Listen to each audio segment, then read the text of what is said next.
아무것도 바라지 마라. 욕망은 고통의 시작이다. 여러분, 행복해지고 싶으신가요? 아마 모두가 그렇겠죠. 그런데 쇼펜하우어는 정반대로 말합니다. 행복을 추구하는 순간 당신은 이미 괴로움에 빠졌다. 그는 행복이란 존재하지 않는 것이라 말했습니다. 우리는 단지 덜 괴로운 상태를 행복이라 착각할 뿐입니다. 왜일까요? 그 이유는 욕망에 있습니다. 욕망이 있는 한 인간은 절대 만족하지 못한다. 우리가 바라는 것들은 모두 새로운 고통의 문을 여는 열쇠다. 무언가를 원하는 순간 우리는 불만족 상태가 됩니다. 그 욕망이 채워지지 않으면 고통스럽고 채워져도 곧 새로운 욕망이 생깁니다. 즉, 만족은 짧고 결핍은 길다는 말이죠. 스마트폰을 예로 들어보겠습니다. 처음에 새 폰을 사고 만족감을 느끼지만 며칠이 지나면 더 빠른 기종이 눈에 들어옵니다. SNS에서 좋아요를 받을 때마다 만족하지만 조금만 줄어들면 허전함과 불안이 생깁니다. 또 작은 성공을 이루면 그 순간은 기쁘지만 곧 더 큰 성공을 바라보게 됩니다. 이처럼 욕망은 끊임없이 더를 요구합니다. 그 요구는 결국 삶을 지치게 만듭니다. 그래서 쇼펜하우어는 말합니다. 아무것도 바라지 마라. 그러면 실망도 없고 고통도 없다. 물론 욕망을 완전히 버릴 수는 없습니다. 하지만 줄일 수는 있습니다. 남과 비교하지 마십시오. 결과가 아닌 과정에 집중해 보십시오. 지금 가진 것에 의식적으로 감사해 보십시오. 이 세 가지를 실천하면 욕망이 주는 고통은 줄고 마음은 훨씬 단단해집니다. 여러분은 지금 무엇을 원하고 있습니까? 그 욕망은 여러분을 지치게 하고 있지 않습니까? 그 욕망을 잠시 내려놓을 수 있다면 우리는 지금 이 순간에도 충분히 자유로워질 수 있습니다. 욕망은 줄일수록 마음은 평온해집니다. 진짜 자유는 더 바라지 않을 때 시작됩니다. 고통은 피할 수 없다, 받아들여야 한다. 쇼펜하우어는 이렇게 말했습니다. 삶은 고통이며 고통은 삶의 본질이다.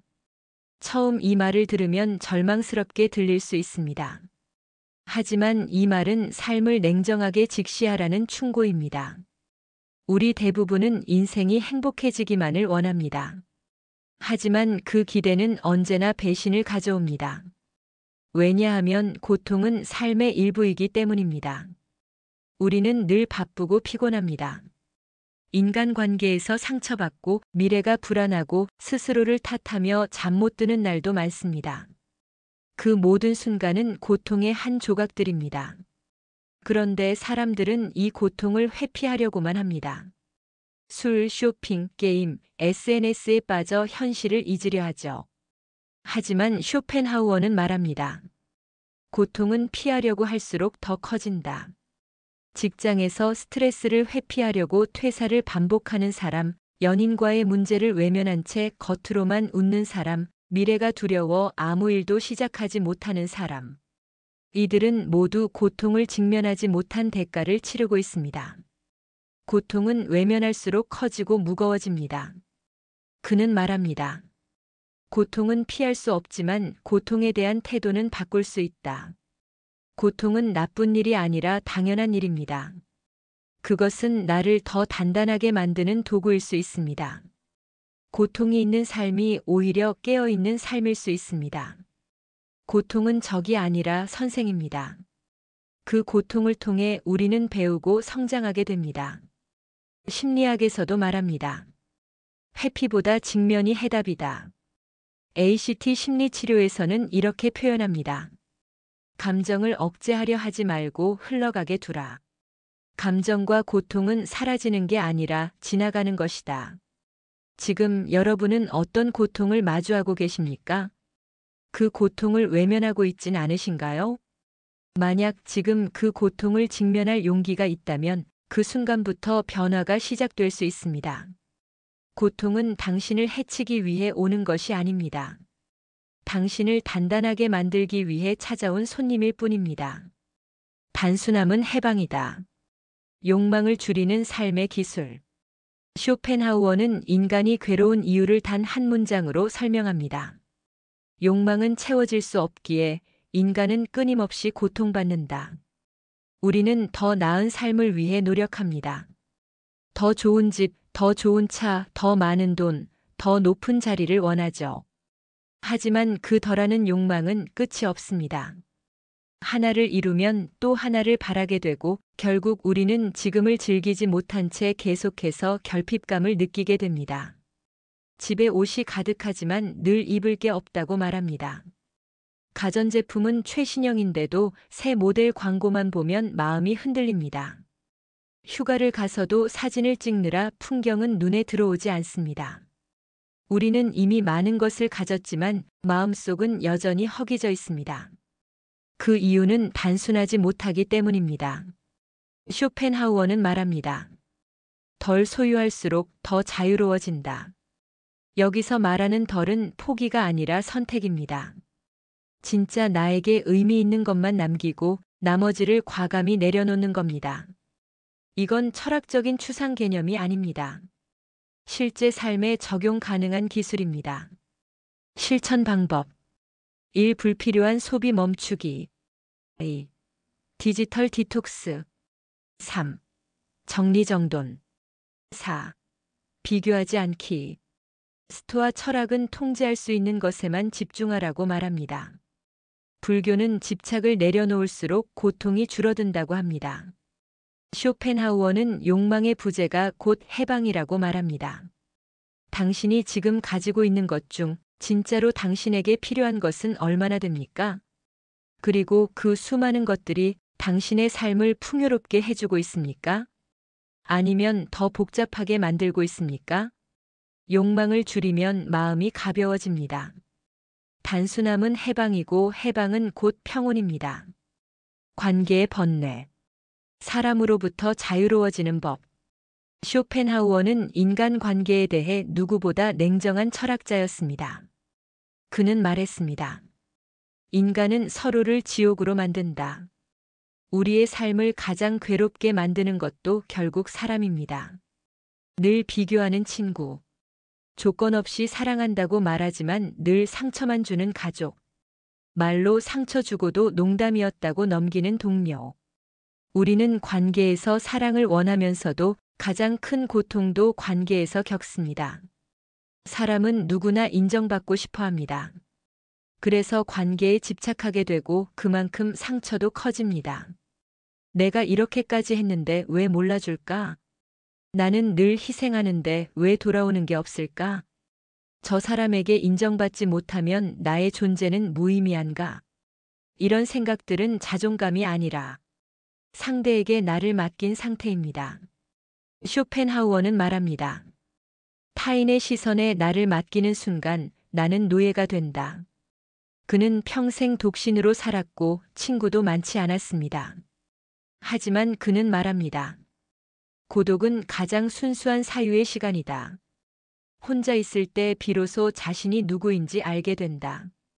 고독을 두려워하는 이유는 스스로를 견디기 힘들기 때문입니다.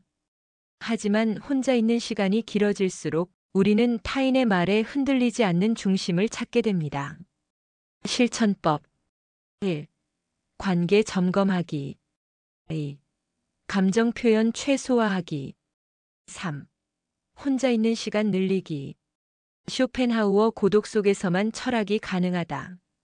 에픽테토스 모든 외부는 판단일 뿐 고통은 나의 선택. 부처 모든 집착은 괴로움으로 귀결된다.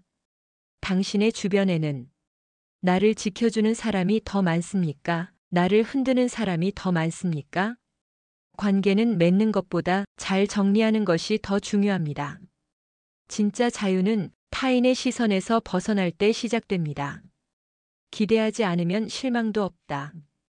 심리학이 말하는 행복의 원리. 쇼펜하우어는 말합니다. 행복을 추구하는 자는 반드시 실망하게 되어 있다. 왜일까요? 그는 인간이 행복하지 못한 이유를 이렇게 설명합니다. 행복은 실제 상태가 아니라 기대와 현실의 차이에 따라 결정되기 때문입니다. 즉, 우리는 삶이 불행한 게 아니라 기대가 높아서 괴로운 것입니다. 현대 심리학에서는 이를 기대와 만족 간의 격차라고 부릅니다. 같은 점수를 받아도 기대가 낮았던 사람은 만족하고 기대가 컸던 사람은 실망합니다. 월급이 적어도 안정적인 직장을 감사하게 여기는 사람도 있고 반대로 더 많은 보너스를 기대했다가 실망하는 경우도 있습니다. 결국 행복은 현실보다 기대의 문제입니다. 미국 심리학자 베리 슈워츠는 이렇게 말했습니다. 선택지가 많을수록 인간은 덜 행복하다. 왜냐하면 우리는 선택 그 자체보다 선택하지 않은 것에 대한 후회를 더 오래 기억하기 때문입니다. 또한 쾌락의 쳇바퀴라는 개념도 있습니다. 기쁨은 반복되면 무뎌지고 결국 우리는 더 강한 자극을 원하게 됩니다. 좋은 차를 타도 오래 가지 않습니다. 좋은 집을 사도 몇 달이면 익숙해집니다. 그리고 우리는 다시 더 나은 것을 갈망하게 됩니다. 기대를 줄이는 3단계 실천법. 1. 결과보다 과정에 집중하기. 2. 성공의 기준을 재정의하기. 3. 감사의 훈련. 스토아 철학자 에픽테토스는 통제할 수 없는 것은 기대하지 마라 했습니다. 불교는 원하지 않으면 괴로움도 없다고 말합니다. 쇼펜하우어는 기대는 고통의 시작이라 했습니다. 이제 다시 묻겠습니다. 혹시 지금 당신이 고통받고 있는 이유는 현실이 아니라 스스로 높여버린 기대 때문이 아닐까요? 지금 이 순간 그 기대를 조금만 낮춰보면 우리는 그 자리에서 행복을 발견할 수 있습니다. 기대를 내려놓는 순간 마음은 평온해집니다. 실망은 기대의 그림자일 뿐입니다. 단단한 삶을 위한 구체적 실천법. 욕망과 고통을 다스리는 방법. 이전까지 우리는 쇼펜하우어가 말하는 삶의 본질, 즉 욕망, 고통, 인간관계, 기대의 덫을 살펴보았습니다. 그렇다면 이제 질문을 바꿔야 합니다. 어떻게 살아야 조금 더 단단해질 수 있을까? 오늘 이 시간에는 삶을 견디는 기술, 그리고 마음을 다스리는 구체적인 실천법을 이야기해 드리겠습니다. 실천 1. 욕망을 의심하라. 무언가를 갖고 싶다고 느낄 때 그 욕망이 정말 나의 것인지 되물어 보십시오. 광고에서 본 멋진 물건일 수도 있고 누군가의 삶을 흉내내는 것일 수도 있습니다. 사람은 스스로 원하는 것이 아니라 원하도록 학습된 것을 원한다. 이건 진짜 내 욕망인가? 한번 멈춰보는 것만으로도 욕망을 다스릴 수 있습니다. 실천 2. 입력을 줄여라. 정보가 너무 많은 세상입니다. 스마트폰, 뉴스, 영상, SNS는 끊임없이 비교를 유도합니다. 나는 부족하다, 나는 느리다, 나는 뒤처진다. 하지만 그건 과잉된 자극 속에서 만들어진 왜곡된 자아입니다. 하루 1시간만 디지털을 끊고 산책하거나 글을 쓰거나 조용히 앉아보세요. 입력을 줄이는 것은 곧 자기 자신을 되찾는 일입니다. 실천 3. 감정을 다룰 줄 알아야 합니다. 감정은 나쁜 게 아닙니다. 하지만 감정에 휘둘리는 삶은 고통뿐입니다. 감정과 거리 두기 훈련이 필요합니다. 화가 날 땐 반응하기 전에 숫자 세기. 슬플 땐 그 감정을 설명하지 않고 흘러가게 두기. 감정에 이름을 붙이고 관찰하기. 감정을 다룰 줄 아는 사람은 외부 자극에 흔들리지 않는 단단한 내면을 가지게 됩니다. 실천 4. 하루 10분 사유의 시간 만들기. 생각 없이 바쁘게 살면 남의 인생을 살게 됩니다. 반대로 짧은 시간이라도 스스로에게 질문하는 시간이 있다면 그 하루는 당신만의 것이 됩니다. 오늘 나는 어떤 감정을 많이 느꼈는가? 나는 무엇을 위해 시간을 썼는가? 내가 집착하고 있는 것은 무엇인가? 이런 질문을 10분만 스스로에게 던져보십시오. 삶의 방향이 달라집니다. 요약 4단계 삶의 기술. 1. 욕망을 의심하라. 2. 정보를 줄여라. 3. 감정과 거리 두기. 4. 사유하는 습관을 만들라. 이 네 가지는 단순해 보이지만 지속되면 사람을 완전히 바꾸는 힘이 됩니다. 지금 나는 누군가에게 조종당하는 삶을 살고 있지 않은가? 스스로의 감정, 욕망, 시선조차도 타인의 기준에서 만들어진 것은 아닌가? 그렇다면 지금부터라도 내 삶의 조종권을 다시 가져오셔야 합니다. 철학은 머릿속에만 있어선 안 됩니다. 삶에 녹아들어야 비로소 살아납니다. 챕터 7. 변화한 사람들의 삶 실천이 만든 인생 반전. 많은 분들이 말합니다. 철학은 너무 추상적이고 현실과 동떨어져 있다고요. 하지만 실제로 철학을 삶에 적용해 완전히 다른 삶을 살게 된 사람들이 있습니다. 오늘은 그중 몇 가지 대표적인 사례를 소개해 드리겠습니다. 그리고 우리가 그들처럼 바뀔 수 있는 이유에 대해 이야기해 보겠습니다. 사례 1. 욕망을 버리고 사업을 되살린 한 남성. 서울에서 사업을 운영하던 40대 남성 어 씨는 늘 성장, 확장, 성공에만 집중했습니다. 더 큰 사무실, 더 많은 직원, 더 많은 매출. 하지만 점점 사람을 잃고 정신도 무너졌습니다. 그리고 결국 심한 공황장애와 무기력증이 왔습니다. 그는 문득 쇼펜하우어의 문장을 읽고 충격을 받았습니다. 욕망을 좇는 삶은 결핍의 반복일 뿐이다. 그는 처음으로 사업을 멈추고 가지지 않음의 삶을 실천했습니다. 사업은 작아졌지만 몸은 건강해졌고 관계도 회복되었습니다. 그리고 무엇보다 그는 말합니다. 이제는 내가 나를 아낄 수 있게 됐습니다. 사례 2. 고독을 선택하고 삶이 풍요로워진 여성. 30대 여성 B 씨는 인간관계에 지쳐 있었습니다.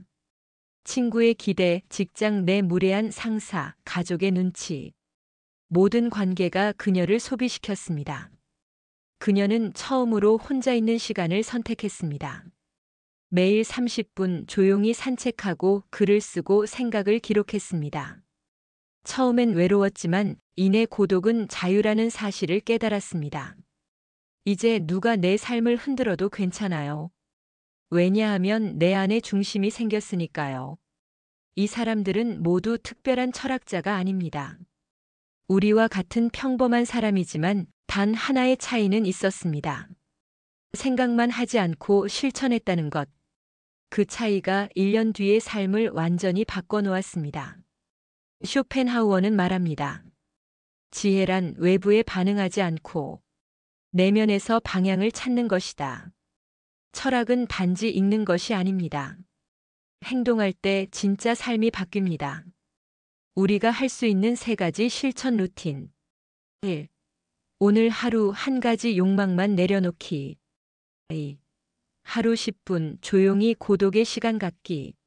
3. 매일 밤 나를 위한 질문 하나 적기.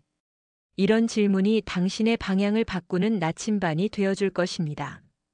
이제 나는 철학을 이해하고만 있습니까? 아니면 삶에 적용하고 있습니까? 변화는 거창하게 오지 않습니다. 단 하나의 질문, 단 하나의 선택, 단 하나의 실천에서 시작됩니다. 챕터 8. 행복이란 무엇인가? 쇼펜하우어 철학의 최종 메시지. 여러분은 지금 행복하신가요? 이 질문 앞에서 많은 분들이 망설입니다. 그도 그럴 것이 우리는 늘 묻기만 했지. 행복이란 무엇인가에 대한 진지한 정의를 스스로 내려본 적은 많지 않기 때문입니다. 쇼펜하우어는 행복을 이렇게 정의합니다. 행복이란 고통이 없는 상태, 단지 덜 괴로운 상태일 뿐이다. 우리는 늘 더 나은 상태를 원하지만 사실 괴롭지 않은 순간도 충분히 소중한 행복이라는 것입니다. 우리는 언제 행복을 느낄까요? 아픈 몸이 낫고 나서야 건강의 소중함을 알게 됩니다. 사람이 떠난 뒤에야 그 관계의 가치를 깨닫습니다. 괴로움이 멈췄을 때 비로소 지금이 평온했구나 하고 느낍니다. 행복은 획득이 아니라 부재된 괴로움에서 비롯됩니다. 쇼펜하우어는 기대하지 않고 욕망하지 않고 고통을 받아들이는 삶이야말로 가장 현실적인 행복의 길이라고 말합니다. 그는 부정 철학처럼 들리지만 사실은 가장 단단한 긍정을 담고 있는 철학자입니다.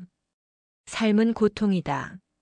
하지만 그 고통을 견디는 법을 배운 자는 누구보다 강해진다. 행복을 위한 3가지 마음가짐. 1. 덜 가지려는 태도. 2. 고통을 바라보는 시선. 3. 타인의 시선에서 벗어나기. 이 3가지는 철학의 결과이자 행복의 출발점입니다. 쇼펜하우어는 말합니다. 철학은 실천되지 않으면 죽은 문자에 불과하다. 사유는 삶을 해방시키기 위해 존재한다. 이제 다시 묻겠습니다.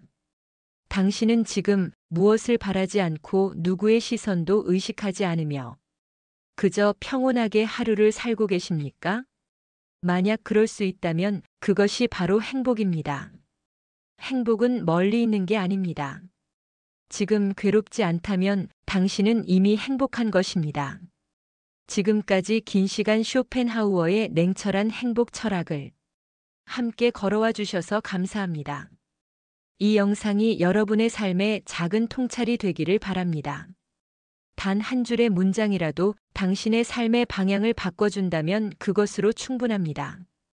구독과 좋아요 그리고 알림 설정은 더 많은 철학 콘텐츠가 이어질 수 있는 아주 강력한 힘이 됩니다. 다음 시간에 더 좋은 글로 찾아뵙겠습니다.